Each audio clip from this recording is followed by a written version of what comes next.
రాష్ట్ర ప్రభుత్వం ప్రతిష్టాత్మకంగా చేపట్టిన మీకోసం మేము కార్యక్రమం 10వ వారానికి చేరుకుంది. ఈ మేరకు ప్రభుత్వ సమగ్ర వైద్యశాల గుంటూరు నందు పేషెంట్ డాక్టర్ ఇంటరాక్షన్ కార్యక్రమం నిర్వహించారు. ఈ సందర్భంగా రోగులకు ఆసుపత్రి నియమావళి గురించి సూచనలు చేశారు. కార్యక్రమంలో భాగంగా స్వతహాగా ఎముకల కీళ్ల విభాగం నిపుణులైన సూపరింటెండెంట్ డాక్టర్ ఎస్ఎస్వి రమణ ఆసుపత్రికి వచ్చిన రోగులకు వారి బంధువులకి జీవన శైలిలో మార్పులు, వ్యాయామం వంటి వాటి వల్ల కలుగు ప్రయోజనాలతో పాటు సరైన శారీరక శ్రమ లేకపోవడం వల్ల వస్తున్న సమస్యలు, తీసుకోవాల్సినటువంటి జాగ్రత్తలు, చికిత్సా వివరాలను తెలిపారు. ఈ సందర్భంగా ఆయన మాట్లాడుతూ అతి త్వరలో ప్రభుత్వ సమగ్ర వైద్యశాలలో మోకాలు మార్పిడి శస్త్రచికిత్సలు ప్రారంభించే విధంగా అన్ని చర్యలు తీసుకుంటున్నట్లు వివరించారు. ఆసుపత్రిలో చికిత్స కోసం వచ్చిన వారు ఎటువంటి సమస్యలకైనా ఎవరికి డబ్బు చెల్లించాల్సిన అవసరం లేదని, ఒకవేళ ఎవరైనా డబ్బు అడిగితే రసీదు అడగమని, ఇవ్వని పక్షాన తమకు ఫిర్యాదు చేయొచ్చని ఆయన వెల్లడించారు. ఎందుకు చెప్తున్నానంటే ఈ బాడీలో 3 కోట్ల బాడీకి ఏం పోయాలి?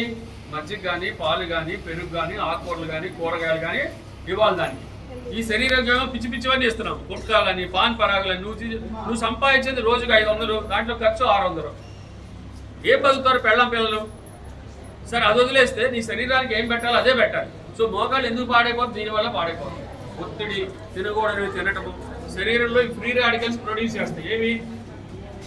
పాన్ పరాగులు, గుట్కాలు, థమ్సప్లు, ఇవన్నీ కూడా శరీరానికి పనిచేయవు. అవి ఆ క్షణంలో బాగుంటాయి. పొద్దుగులు అవి తీసుకుంటే శరీరం పాడైపోతుంది. ఫ్రీ రాడికల్స్ వస్తాయి శరీరంలో. ఫ్రీ రాడికల్స్ పై జాయింట్లే, కళ్ళని, చూసారా శుక్లాలు కూడా 40 ఏళ్ళకి శుక్లాలు వస్తాయి. కళ్ళు కూడా పాడైపోతుంది. ఎందుకు వస్తున్నాయంటే మరి మీరు చేసే పనుల వల్ల వస్తాయి. ఎందుకు ఎన్నిసార్లు చెప్తాం ఇది? అందుకని మీరు చక్కగా అందరూ హ్యాపీగా, హాయిగా, ఆనందంగా నడుస్తూ ఇప్పుడు చూడండి. కొంతమంది ఇప్పుడు ఏమన్నాడు పెద్ద మహానుభావుడు, ఏమన్నాడు చెప్పండి? ఆకులు మేసే మేకలు కొండలు ఎక్కుతున్నాయి, మేకను మేసే మనిషి మంచం ఎక్కుతున్నాడు. అర్థమైందా? మేకనే కాదు, ఏదైనా కానీ. అంటే నువ్వు ఏ పని చేయాలో ఆ పని చేయాలి. నోటికి ఆ పనే అప్పచెప్పాలి. అంటే మనము ఆకుకూరలు, కూరగాయలు, పాలు, పెరుగు, మజ్జిగ, నీళ్లు ఇలాంటివి ఎక్కువ తీసుకోవాలి. ఏ కాలంలో దొరికే పండ్లు ఆ కాలంలో తినాలి. అప్పుడు శరీరం మంచిగా ఉంటుంది. అదే మన పూర్వీకులు చేసింది. చక్కగా తినేవాళ్ళు, పనులు చేసుకునేవాళ్ళు. ఇప్పుడు తినకుండా 10ంటికి పనికి వెళ్ళిపోతాం. నైట్ అంతా సెల్ ఫోన్ చూసి పొద్దున్నే 10ంటికి వేస్తారు. ఏమవుతుంది? నువ్వు టైంతో పరిగెత్తున్నావు. సో ఇవన్నీ చేయకుండా టైం ప్రకారం పడుకోవడం, టైం ప్రకారం తింటాం. ఇవి చేస్తే నీ శరీరం బాగుంటుంది. మోకాలు కీడు కూడా అరిగిపోవు. తొందరగా అరిగిపోతే ఉంది కొత్త జాయింట్ వేయాలి. కొత్త జాయింట్ నాకు తెలిసి అయితే మేము 1,70,000 దాకా ఒక్కొక్క కాలికి. 2 కాలు కలిపితే 3,40,000 అవుతుంది. ఎందుకు చెప్తున్నాం అంటే ఇంకా గవర్నమెంట్ హాస్పిటల్లో పెట్టలేకపోయాయి. ఖరీదైన ఆపరేషన్. బట్ నేను వచ్చాను ఇప్పుడు. నేను ఆర్థోపెడిక్ డాక్టర్ కాబట్టి 2-3 నెలలు ఇది కూడా మొదలు పెడతాను. ఇక్కడ అయినా కూడా మొదలు పెడతామని చెప్పి నేను చెప్పాను గవర్నమెంట్. వాళ్ళు పెడతా ఉన్నారు మనకి. దానికి ఎందుకంటే చుట్టుపక్కల ఎక్కడ లేదు. మన ఇంత పెద్ద హాస్పిటల్, మన గుండెలు మార్చే హాస్పిటల్ ఇది. ఇక్కడ 4 గుండెలు మార్చాను. ఇక్కడ అన్ని మార్చే హాస్పిటల్లో మోకాలు ఎందుకు మార్చలేమని చెప్పి నేను గట్టిగా అడుగుతుంటే మనకి 2-3 నెలల్లో తెస్తాం. కానీ దానికి ఒక ప్రొసీజర్ ఉంటుంది గవర్నమెంట్లో. వచ్చిన తర్వాత రన్ అవుతుంటుంది. అది ఇంకెవరు ఆపలేరు దాన్ని. ఎందుకు చెప్తానంటే దీన్ని కాపాడుకోవాలి. ముందు వచ్చిన తర్వాత కట్టబెట్టి పోయించుకోవడం ఎందుకు? అంతేనే కాదు, నార్మల్గా ఉన్న జాయింటే పాడైపోతుంది. 40 ఏళ్ళు కొత్త జాయింట్ వేసుకుంటే 10 ఏళ్ళ కానీ పని చేశారు.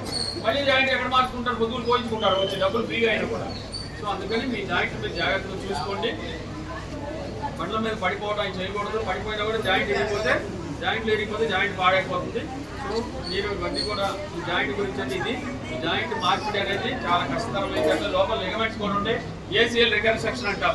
కీ హోల్ సర్జరీ మనకి బుద్ధిలో కూడా ఉంది. కీ హోల్ సర్జరీ చేసి దాని లిగమెంట్స్ అన్ని సెట్ చేస్తాం. ఇప్పుడు చిన్నపిల్లలు బండ్ల మీద పడుతున్నారు. ఆ కీ హోల్ సర్జరీ చేసి వాటి కూడా సరి చేస్తాం. అయితే పట్టడం ఎందుకు, సరి చేసుకోవడం ఎందుకు? అలాగే చెప్తున్నారు. సో మోకాళ్ళని జాగ్రత్త చూసుకోండి. లావ్ అవ్వద్దు. పొద్దుగులు ఒకే చోట కూర్చోకూడదు. పొద్దున్నే ఒక అరగంట వాకింగ్ చేయాలి.